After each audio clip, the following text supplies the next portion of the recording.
ও যুবক, তোমাদের পায়ে হাত দিয়ে বলি, তোমরা 2-3 বন্ধু মিলা যা দেখো নেটের ভিতরে, যদি তোমাদের মা বাবা জানতো তাহলে মনে হয় জুতা দিয়া বাইরে তোমাদেরকে ঘর থেকে বাহির করে দিত। বলো হ্যাঁ, সত্য তো? যদি দুনিয়া জানতো, কোনো বাবা তার মেয়েকে তোমার হাতে উঠায়া দিত না। আর যুবতীরা যা করে নেটের মাঝে, যদি দুনিয়া জানতো, কোন যুবক মনে হয় ওকে বহু স্ত্রী হিসাবে ঘরে উঠাইতে রাজি হতো না। আল্লাহ বলে, তোমাদের সাথে 24 ঘন্টা আমি লুকোচুরি খেলি। তুই গুনাহ করতে অভ্যস্ত, আমি লুকাইতে অভ্যস্ত। তুই গুনাহ করতে ভালোবাসিস, আমি লুকাইতে ভালোবাসি। তুই গুনাহ করতে ভালো পাস, আমি লুকাইতে ভালো পাই। তুই গুনাহ মজা পাস, আমি লুকাইতে মজা পাই। তোর গুনাহ অভ্যাস, আমার লুকানো অভ্যাস। আমি 24 ঘন্টা লুকোচুরি খেলি তোর সাথে।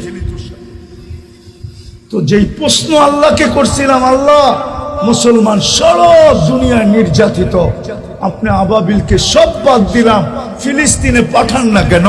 ওইখানে তো আপনার খলিল শুয়ে আছে, ওইখানে তো মুসা আলাইহিস সালাম শুয়ে আছে, ওইখানে তো 70 জন নবী শুয়ে আছে। ওটা তো দিয়ারুল আম্বিয়া, নবীদের জায়গা।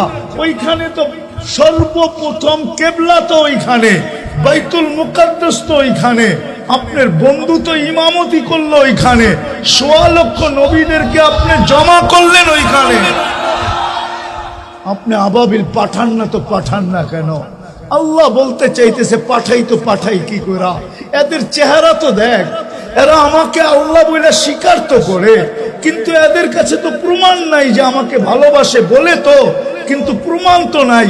কোন প্রমাণই যদি না দিত, একটাই যদি করত, আমি ডাকতে দেরি ছুটে আইসা পায়ে পড়তে যদি দেরি না করত, তাইলেও তো হইতো।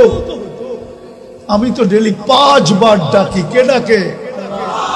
দুনিয়ার পদস্থ লোকদের ডাকে সাড়া না দিলে হাত করি পড়তে হয়, বেরি পড়তে হয়, জেল জরিমানা হয়, এমন কি হয় গুমও হইতে হয়।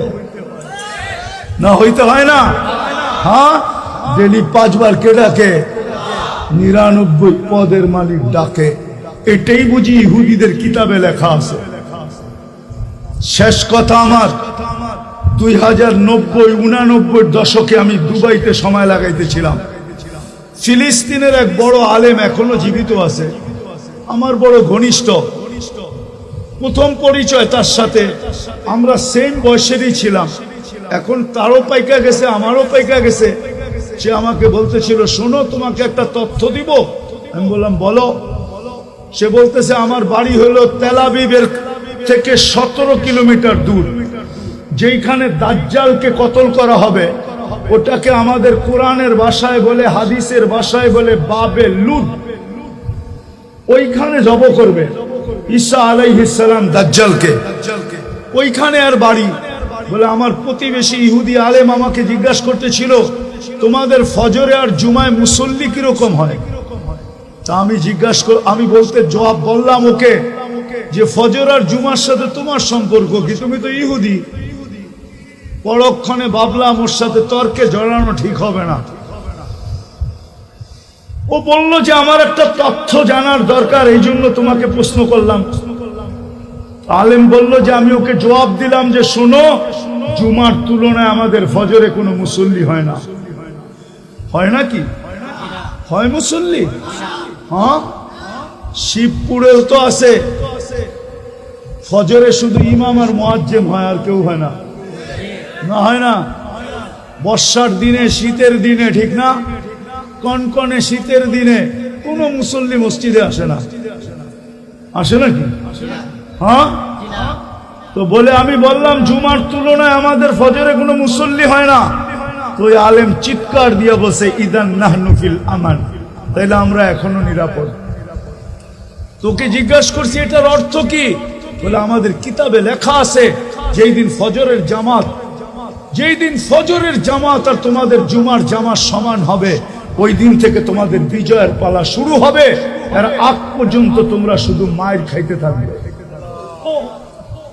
এই জন্যই আমি বলছিলাম যে, ভালো তো বাসি বলি, কোন প্রমাণ তো নাই। যদি একটা প্রমাণ দিতে পারতাম তাইলেই মনে হয় মুসলমানকে কোনোদিন পরাজয় বরণ করতে হতো না, কোনোদিন বিজাতিদের হাতে নির্যাতিত হইতে হতো না, কোনোদিন হতো না। যদি নামাজের জন্য সাড়া দিত, আজান হইতে দেরি, ছুটে আসতে দেরি করত। এই চেহারাটা আল্লাহকে কি করে কালকে দেখাবো বলেন?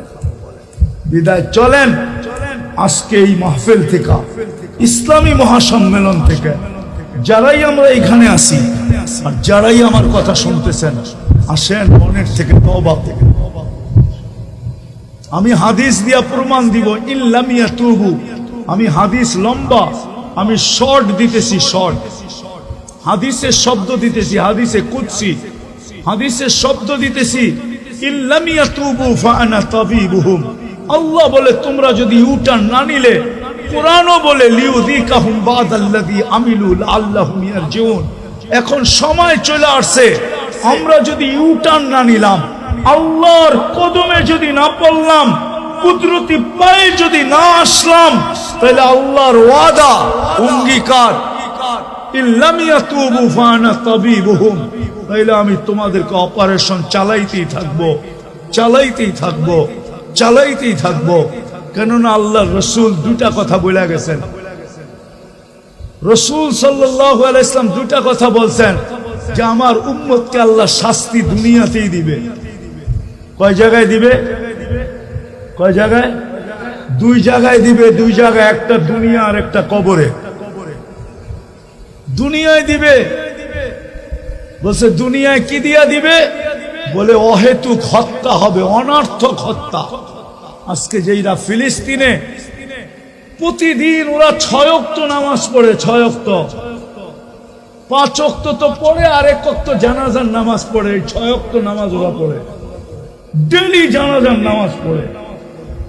200 লোক ডেলি মারা যায় ওইখানে, নাইলে এই কয়দিনে 40,000 হইল কি করে?